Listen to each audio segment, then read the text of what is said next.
D I G C I a doctor جمیل نے press conference سے خطاب کرتے ہوئے کہا، بیسکلی ان کا ہیڈ شاہد قریشی ولد ظفر احمد قریشی ہے. اس سے 10,50,000 روپے ریکور ہوئے ہیں. اس کے علاوہ ایک کلاشنکوف ریکور ہوئی ہے. صدیق راٹھور ولد اختر راٹھور، اس سے ایک گاڑی سوزوکی بیلٹا اور 5 ٹی ٹی پسٹل جو اس گروہ کے لوگ وارداتوں میں یوز کرتے تھے وہ ریکور ہوئے ہیں. طاہر ولد شفیع سے بھی ایک گاڑی کلٹس ریکور ہوئی ہے اور ہمیں یہ کافی شک ہے کہ یہ دونوں گاڑیاں ان ہیروئنچیوں نے، یہاں میں آپ کے ساتھ یہ بھی شیئر کر لوں کہ شاہد قریشی کے علاوہ جو 3 ڈاکو اس صبح پکڑے گئے ہیں وہ تینوں ہیروئنچی بھی ہیں. تو اب ہیروئن کے عادی لوگوں نے اسٹریٹ کرائم کے ساتھ ساتھ بینک ڈکیتیز بھی کرنی شروع کر دی ہیں اور یہ گینگ اس چیز کا ایک واضح ثبوت ہے. ڈی آئی جی سی آئی اے کا کہنا تھا، شاہد قریشی ایک ایسا شخص ہے جو مختلف لوگوں کو، مختلف ڈکیتس کو اپنے ساتھ ملاتا رہتا ہے، نئے نئے گروپ تشکیل دیتا رہتا ہے.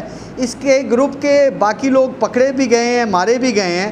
فار ایگزامپل اس کا اپنا بھائی شاہد قریشی ایس آئی یو کے ساتھ پچھلے سال ایک مقابلے میں مارا گیا ہے.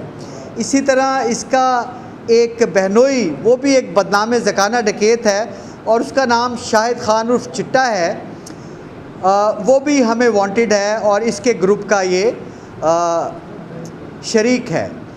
اس شخص نے انیشل انٹروگیشن میں بتایا ہے کہ یہ مختلف بینکوں کو لوٹنے کے لیے مختلف ملزمان کو اپنے ساتھ لے کے چلتا ہے. لیکن کچھ لوگ، کچھ کیریکٹرز اس کے گروہ کا پرماننٹ حصہ ہیں، جس میں صدیق راٹھور پکڑا گیا ہے اور واجد جو ہے وہ بھی پکڑا گیا ہے. ایک اسماعیل چترالی رہتا ہے جو ہمیں پتہ چلا ہے کہ ناردرن ایریاز میں ہے اور ہم انشاءاللہ اس کو وہاں سے گرفتار کرنے کی کوشش کر رہے ہیں. D I G C I a doctor جمیل نے مزید کہا، تو ہماری اسٹریٹجی ہر کیس میں یہی ہوتی ہے کہ کڈنیپرز کو زندہ بحفاظت بازیاب کر کے ان کی فیملی کے ساتھ ری یونائٹ کر دیا جائے. اور ان دونوں کیسز میں بھی ہم نے اسی پالیسی کے تحت کام کیا. اس سلسلے میں بلوچستان کی پولیس، ایف سی اور حساس اداروں نے بھی ہمارے ساتھ بڑا تعاون کیا اور ان کو ہم نے تربت میں ایک جگہ ہے مند، وہاں سے ریکور کیا ہے.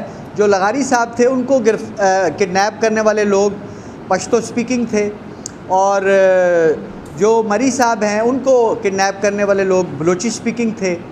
اور چونکہ ان دونوں صاحبان کو یہ دونوں زبانیں نہیں آتی تو ان کا آپس میں کوئی بہت زیادہ کمیونیکیشن ممکن نہیں تھا.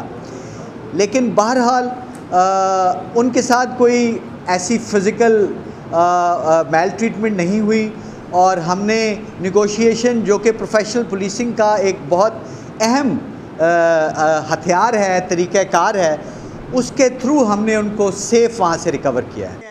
ملزمان کو لیں اور تب تک آپ یہ دیکھ لیں چونکہ یہ بیسک کارنامہ ACLC کا Lotus Lake Towers, a groundbreaking endeavor by Lotus Properties.